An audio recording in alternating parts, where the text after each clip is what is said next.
ఇప్పుడు చెబుతున్నారు పట్టు వస్త్రాల పేరు మీద స్కామ్ జరిగింది అని. జగన్మోహన్ రెడ్డి గారు చెప్పారు, ఎంక్వైరీ చేసుకోండి.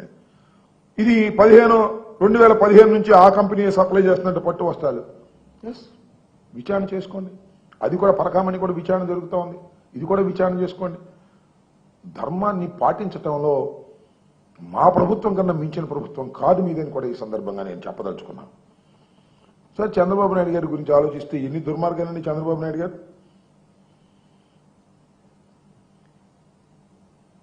2019లో పవన్ కళ్యాణ్ గారు చంద్రబాబుతో లేరు, అందుకని ఆయన లౌకికవాది. అప్పుడు అందరూ సమానం, అందరూ ఉండాలి అని లౌకికవాదం పెట్టి పార్టీ కంటెస్ట్ చేసింది. అంటే ఓటు చీల్చేయాలి అని. ఇవాళేమో లౌకికవాది కాదు, ఇవాళ సనాతన ధర్మాన్ని పాటించేటటువంటి వ్యక్తి రోజుకు ఒక అవతారం వేస్తారు. ఎన్ని వేషాలండి, ఒక్కొక్క ఎన్నికలకు ఒక్కొక్క వేషం. ఇప్పుడు ఆయన వచ్చిన తర్వాత 3 ఎన్నికలు జరిగినట్టు ఉన్నాయి. 3 ఎన్నికలకు 3 వేషాలు. మరి వచ్చే వేషం ఏం వేస్తాడో నాకు తెలియదు. రకరకాల వేషాలు వేసి మీరు చంద్రబాబు నాయుడికి చెంచగా ఉపయోగపడేటటువంటి పరిస్థితిలో మీరు ఇవాళ పనిచేస్తున్నారు. దేవుడి పేరుతో రాజకీయం చేసేటటువంటి ఒక నీచమైన పరిస్థితికి మీరు వెళ్ళిపోయారు. చంద్రబాబు నాయుడు గారు నమ్ముకుని నువ్వు చేస్తున్నావు, మంచిది చెయ్యి. నువ్వు ఆయన పార్ట్నర్స్ కదా, అన్నిట్లోనూ పార్ట్నర్సే, అధికారంలో పార్ట్నర్సే, మరొక విషయంలో కూడా పార్ట్నర్సే. ఏం చేస్తారు నేను అడుగుతా ఉన్నా. చంద్రబాబు నాయుడు గారు 2003లో 1000 కాళ్ళ మండపాన్ని కూల్చింది ఎవరు? అడగలవా నువ్వు? అడగవు. ఎందుకంటే నువ్వు అడిగింది ఆయన ఇస్తున్నారు కాబట్టి ఆయన అడగవు. అలాగే విజయవాడలో 40కి పైగా గుడులు కూల్చిన ఘనుడు ఎవరయ్యా అంటే చంద్రబాబు నాయుడు గారు. అడగలవా? అడగవు. ఎందుకంటే నువ్వు అడిగింది ఆయన ఇస్తున్నాడు కాబట్టి. పుష్కరాల్లో, గోదావరి పుష్కరాల్లో, మళ్ళీ వస్తున్నాయి గోదావరి పుష్కరాలు, 29 మంది చనిపోయారు కేవలం చంద్రబాబు నాయుడు గారి యొక్క ప్రచార ఆర్భాటం వల్ల. అడగలవా? అడగవు. ఎందుకంటే నువ్వు అడిగింది ఆయన ఇస్తున్నాడు కాబట్టి. అలాగే మీరు చూశారు సదావర్త భూములు, మన ఈ ప్రాంతం అమరావతి సదావర్త భూములు మద్రాసు దాకా పాకింది, దీనిలో కొట్టేయాలని చంద్రబాబు నాయుడు ఆయన ముఠా. మరి దీన్ని అడగలవా? అడగవు. ఎందుకంటే నువ్వు అడిగింది ఆయన ఇస్తున్నాడు కాబట్టి. ఆలయ భూములన్నీ కూడా తన వాళ్ళ కట్టబెట్టాలనేటువంటి ప్రయత్నం చేశాడు చంద్రబాబు నాయుడు గారు. టీడీడీకి చెందిన 50 ఆస్తులు విక్రయించాలని చూసింది చంద్రబాబు నాయుడు గారు. నువ్వు అడగలవా? దాటి గురించి అడగలేవు. ఎందుకంటే నువ్వు అడిగింది ఆయన ఇస్తున్నాడు కాబట్టి. అక్కడ దాకా ఎందుకు? మీ అందరికీ తెలుసు, విజయనగరం జిల్లా రామతీర్థంలో శ్రీరాముడి విగ్రహాన్ని తలనరికేసినటువంటి సంఘటన ఉంది. దానిలో ముద్దాయిగా ఉన్నటువంటి వ్యక్తి చిన్న సూరిబాబు. ఆ వ్యక్తికి సీఎం రిలీఫ్ ఫండ్ నుంచి 5 లక్షలు ఇచ్చాడు చంద్రబాబు నాయుడు గారు. ఇది అడగలవా? తలే నరికేశాడు, ఆయన కేసు పెట్టారు. 5 లక్షల రూపాయలు నువ్వు సీఎం రిలీఫ్ ఫండ్ ఇచ్చారు, నువ్వు అడగలవా? అడగలేవు.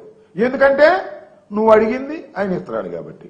ఇలా ఈ రకమైనటువంటి దుర్మార్గమైనటువంటి కార్యక్రమాలు చేస్తూ జగన్మోహన్ రెడ్డి గారి మీద సందు దొరికితే బురదలేటటువంటి కార్యక్రమం, అన్యాయమైనటువంటి ప్రచారం చేసే కార్యక్రమం, దురదృష్టకరమైనటువంటి ప్రచారం చేసే కార్యక్రమం, జనం నమ్ముతారో నమ్మరో అనేది కూడా లేకోకుండా నీకు మీడియా హంగు ఆర్భాటం ఉంది కాబట్టి నువ్వు మాట్లాడంగానే అన్ని మీడియాలు కూడా వస్తాయి కాబట్టి, మీడియా బలం ఉంది కాబట్టి దాన్ని మీ గుప్పిట్లో పెట్టుకొని ఈ విధమైనటువంటి దుర్మార్గమైనటువంటి ప్రచారాలు మీరు చేస్తాం చాలా దురదృష్టకరమని కూడా ఈ సందర్భంగా మనవి చేస్తున్నాం. అంతేకాదు, 4-5 నెలల క్రితమే చంద్రబాబు పాలన ఉండగానే అహోబిలం నరసింహస్వామి ఆలయంలో హుండీ చోరీ జరిగింది. దాన్ని ఎప్పుడన్నా ప్రశ్నించావా పవన్ కళ్యాణ్ గారు? ప్రశ్నించావు, మమ్మల్ని ప్రశ్నిస్తావు. ఎందుకు ప్రశ్నించమంటే నువ్వు అడిగింది ఆయన ఇస్తున్నాడు కాబట్టి. ఇలాంటి దుర్మార్గమైనటువంటి కార్యక్రమాలకి వాళ్ళ చంద్రబాబు నాయుడు గారితో పాటు పవన్ కళ్యాణ్ గారు కూడా ప్రయత్నం చేయటం చాలా దురదృష్టకరమని, నీచమని, రాజకీయ దివాళాకోరుతనమని, చౌకబారు ఎత్తుగడని ఈ సందర్భంగా చెబుతున్నాను. అంతేకాదు మరొకటి కూడా ఈ సందర్భంగా నేను చెప్పాలి, మీరెన్ని బురదల్లినా జగన్మోహన్ రెడ్డి గారికి అంటుకోదని కూడా ఈ సందర్భంగా చెప్తున్నా.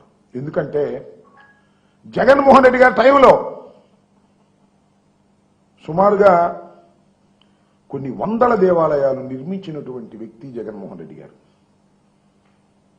ప్రతి దేవాలయంలోనూ పూజారులకు సక్రమంగా పారితోషికాన్ని అందించినటువంటి వ్యక్తి జగన్మోహన్ రెడ్డి గారు. ప్రతి దేవాలయంలోనూ దీపారాధన వెలిగించింది జగన్మోహన్ రెడ్డి గారు.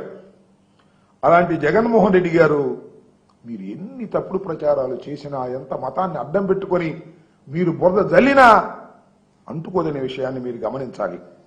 అంతేకాదు, వ్యక్తిత్వంలో జగన్మోహన్ రెడ్డి గారు ఉన్నతుడు. మీలాగా వేషాలు వేసే మనిషి కాదు. అప్పుడు ఒకసారి ఇప్పుడు ఒకసారి రకరకాల వేషాలు వేసే వ్యక్తి కాదు. మనస వాచ కర్మణ ధర్మాన్ని, మంచి వ్యక్తిత్వాన్ని కాపాడుతాడు, పాటిస్తాడు. ఆయన హయాంలోని ఈ రాష్ట్రంలో అన్ని ధార్మికతలు బ్రహ్మాండంగా జరిగాయి. అలాంటి జగన్మోహన్ రెడ్డి గారి మీద పనిగట్టుకొని ఈ రోజుకొక వేషాలు వేసేటటువంటి పవన్ కళ్యాణ్ గారు బురదజల్లే కార్యక్రమాన్ని చేయటం చాలా దురదృష్టకరమని, దీన్ని ప్రజలు అర్థం చేసుకోవాలని ఈ సందర్భంగా చెప్పదలుచుకున్నాను.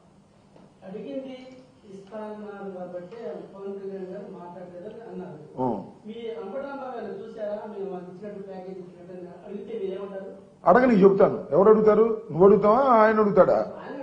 అడగని, అడిగితే చెబుతాను. అడిగితే సాక్ష్యాధారాలతో కూడా చెప్తాను.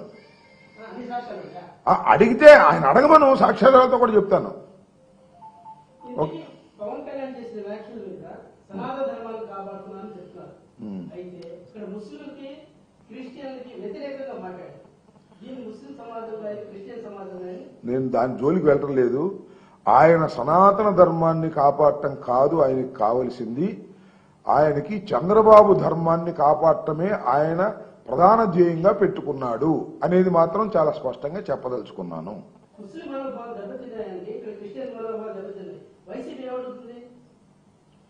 ఈ దెబ్బతింటే వాటి గురించి మాట్లాడేవాళ్ళు మాట్లాడతారు. నేను తొందరపడొద్దు. ఇవాళ దీని వరకు నేను చెప్పాను. జగన్మోహన్ రెడ్డి గారి మీద బురదల్లేటటువంటి ఒక వికృతమైన కీడని చంద్రబాబు ఆడమంటే ఆడుతున్నాడు పవన్ కళ్యాణ్. అన్నీ వదిలేసి, సిగ్గు ఎగ్గు అన్నీ వదిలేశాడు. ఏమనుకుంటారో జనం ఏమనుకుంటారో లేదు. తన నియోజకవర్గం గురించి పట్టించుకోడు. ఏది పడితే అది మాట్లాడతాడు. రామ ఏమన్నా అర్థం ఉందా? మాట్లాడడానికి ఏమైనా అర్థం ఉందా? ఒకసారి అది మాట్లాడతాడు, ఒకసారి ఇది మాట్లాడతాడు, ఒకసారి దిష్టి అంటాడు, ఒకసారి అది అంటాడు. ఏం మాట్లాడుతున్నాడో అర్థం కానటువంటి ఒక కన్ఫ్యూజన్ స్టేజ్ అనండి, గందరగోళం ఏమీ లేదు. ఆయన చెబుతాడు, ఈయన మాట్లాడతాడు. అందుకని నీకు బుర్రలే, నీ బుర్ర ఉపయోగించడం మానేశావు. నీ బుర్ర స్విచ్ ఆఫ్ చేశావు. చంద్రబాబు బుర్ర స్విచ్ ఆన్ అయింది. చంద్రబాబు బుర్ర ప్రకారమే నేను నడుస్తుంది. లోకేష్ కన్నా మరీ ఘోరంగా తయారయ్యావు నువ్వు. లోకేష్ ఒక పెద్ద ఇన్మెచ్యూర్డ్ పొలిటీషియన్ అంటే నేను అంతకన్నా ఇన్మెచ్యూర్డ్ని అంటున్నావు మాట్లాడితే. ఇట్లాంటి మాటలు మాట్లాడి అక్కడికి వెళ్ళి దిష్టి అంటావు. అరే, ఈ రాష్ట్రంలో చంద్రబాబు నాయుడు గారి కుమారుడే కాదు ఇన్మెచ్యూర్డు, అంతకన్నా ఇన్మెచ్యూర్డ్ నేను ఉన్నానని చెప్తున్నాను. నువ్వు అంతకన్నా ఏమో చెప్పు, నాకు అర్థం కాలేదు. ఇప్పుడు ఏం మాట్లాడతావు ఎవరికి అర్థం కాదు. ఒక మాట మాట్లాడతావు, అది గందరగోళపైన పరిస్థితి తీసుకొస్తుంది. జగన్మోహన్ రెడ్డి గారు అంతసేపు మాట్లాడితే దానిలో ఏమీ పట్టుకోవాలా, ఇది ఒకటి పట్టుకుంటారు. దీనిలో అన్ని అడిగినాటికి సమాధానం చెప్పాలి పవన్ కళ్యాణ్ అంటే అడిగే సమాధానం. ఎన్ని ఘోరాలు జరుగుతున్నాయి, ఎన్ని అన్యాయాలు జరుగుతున్నాయి. ఒక పంట సరిగ్గా పండిందా? పంటకు ఇన్సూరెన్స్ ఉన్నాయా? పండిన పంటకు అసలు గిట్టుబాటు ధర ఉందా? ఎంత దుర్మార్గం.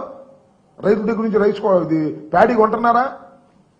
రోడ్డు మీద పెట్టుకుని కాసుకుంటున్నారు. అది పౌర సరఫరా శాఖ, నీ శాఖ అంటే. నీ శాఖ అంటే నువ్వు నీ పార్టీకి ఇచ్చిన శాఖ, దాని మీద దృష్టి పెట్టవు. జగన్మోహన్ రెడ్డి గారి మీద బురద జల్లటమే మీ పని. జగన్మోహన్ రెడ్డి గారి భయం మీకు, అంతే.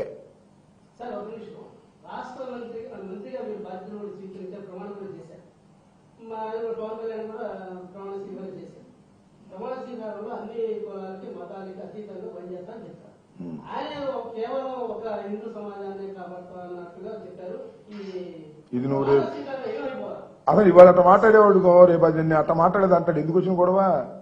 రేపు నన్ను అట్ట మాట్లాడేదాడు. రేపు ఈసారి ప్రెస్ మీట్ పెట్టినప్పుడు మీరు వెళ్ళినప్పుడు ఆయన గుంటూరు వచ్చాడు కదా, అడగండి. ధర్మమేనా ఆయన అడుగు, ధర్మమేనా మీరు అడగండి. నేను చెప్పాల్సిన ప్రశ్న కాదు, మీరు అడగాల్సింది గౌరవనీయ ఉప ముఖ్యమంత్రి పవన్ కళ్యాణ్ గారు.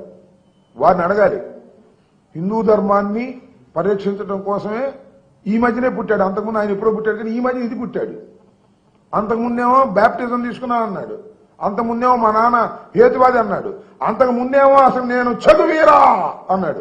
అడవుల్లోకి వెళ్తే గానీ ఆ రాజ్యం రాదన్నాడు, తుపాకి గొట్టం ద్వారానే అన్నాడు. ఇప్పుడు ఏమంటాడు ఏం తెలియదు బాబు, నీకు దండం పెడతాను. ఆయన ఇప్పుడు వీళ్ళు మాట్లాడా, మన దాని మీద నిలబడతానికి గ్యారంటీ లేదు. అది ఎవరిది? పవన్ కళ్యాణ్ ఏమన్నారు? క్రాప్ తీశారు. I don't comment on his crop or shirt. ఎందుకంటే ఆయన రాజకీయాల్లో రకరకాల వేషాలు వేస్తున్నాడు, సినిమాల్లో కూడా రకరకాల వేషాలు వేస్తాడు. కాబట్టి ఇప్పుడు అది